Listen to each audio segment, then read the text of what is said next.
भारत का स्वतंत्रता संग्राम केवल बंदूक और तलवार की कहानी नहीं है, बल्कि उन अनगिनत दिलों की दास्तां है जिन्होंने अपनी रूह को आज़ादी की जंग में झोंक दिया। इनमें से एक चमकता सितारा थे सुब्रमण्य भारती, जिन्हें प्यार से महाकवि भारती कहा जाता था।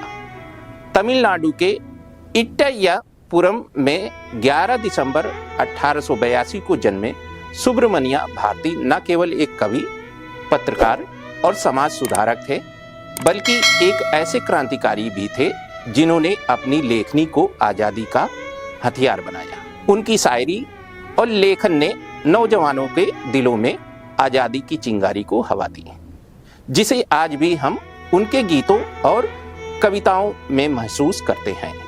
स्वतंत्रता संग्राम के अनसुने किस्से में आज कहानी सुब्रमण्य भारती की। सुब्रमण्य भारती का बचपन सादगी और ज्ञान की तलाश में बीता। उनके वालिद चिन्नास्वामी सुब्रमण्य अय्यर एक सम्मानित व्यक्ति थे, जिन्होंने भारती को शिक्षा के महत्व से अवगत कराया। कम उम्र में ही भारती ने तमिल, संस्कृत, हिंदी और अंग्रेजी जैसी भाषाओं में महारत हासिल की। बनारस में अपनी पढ़ाई के दौरान उन्होंने भारतीय संस्कृति और साहित्य की गहरी समझ विकसित की। यह वह दौर था जब भारत में अंग्रेजी हुकूमत अपने चरम पर थी और भारती के दिल में आज़ादी की ज्वाला धीरे धीरे भड़क रही थी। उनकी कविताओं में यह जज्बा साफ झलकता था, जो न केवल तमिल बल्कि पूरे भारत के लोगों को प्रेरित करता था। भारती की लेखनी में एक अनोखी ताकत थी।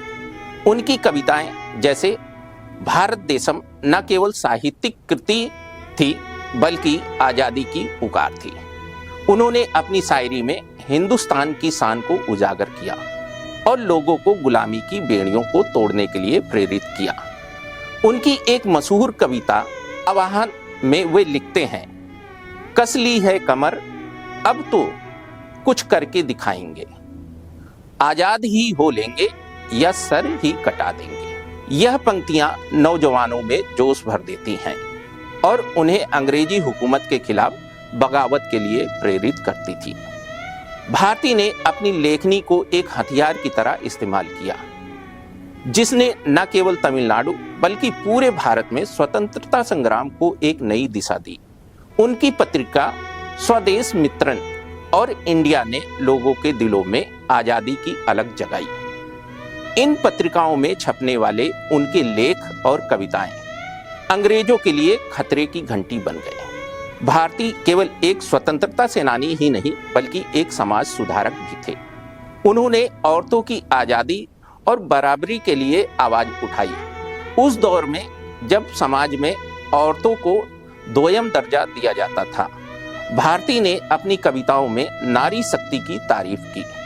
उनकी कविता पुडुमई पेन में उन्होंने औरतों को समाज का आधार बनाया और उन्हें शिक्षा और स्वतंत्रता के लिए प्रोत्साहित किया। यह उनके विचारों की प्रगतिशीलता को दर्शाता है, जो उस जमाने में क्रांतिकारी था। अंग्रेजी हुकूमत को भारती की लेखनी और उनके विचारों से खतरा महसूस होने लगा।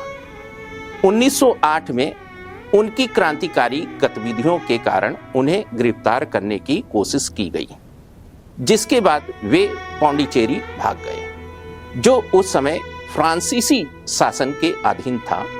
वहां उन्होंने अपनी लेखनी को और धार दी। पौंडीचेरी में रहते हुए उन्होंने पंचाली सप्तम जैसी कालजाई रचना लिखी, जो महाभारत की कहानी को स्वतंत्रता संग्राम के संदर्भ में प्रस्तुत करती थी। इस कृति में द्रौपदी को भारत माता के रूप में चित्रित किया गया, जो गुलामी की जंजीरों को मुक्ति की प्रतीक्षा कर रही थी। 1919 में भारत लौटने के बाद भारती ने अपनी लेखनी और सामाजिक कार्यों को जारी रखा, लेकिन उनकी सेहत बिगड़ने लगी और 12 सितंबर 1921 को मात्र 38 साल की उम्र में उनका इंतकाल हो गया। उनकी मृत्यु ने स्वतंत्रता संग्राम को एक बड़ा झटका दिया, लेकिन उनकी कविताएं और विचार आज भी जिंदा हैं। सुब्रमण्या भारती की दास्तां स्वतंत्रता संग्राम के उन अनसुने किस्सों में से एक है जो हमें यह सिखाती है कि आज़ादी केवल तलवारों से नहीं बल्कि शब्दों और विचारों से भी जीती जा सकती है।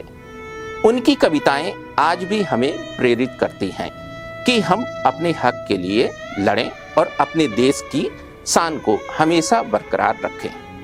उनकी यह पंक्तियां आज भी हमारे दिलों में गूंजती हैं। भारत माता की जय हो, उनकी शान अमर रहे। तो दोस्तों, यह थी सुब्रमण्या भारती की कहानी। ऐसी और कहानियां सुनने के लिए बने रहें हमारे साथ। जय हिंद, जय भारत, वंदे मातरम।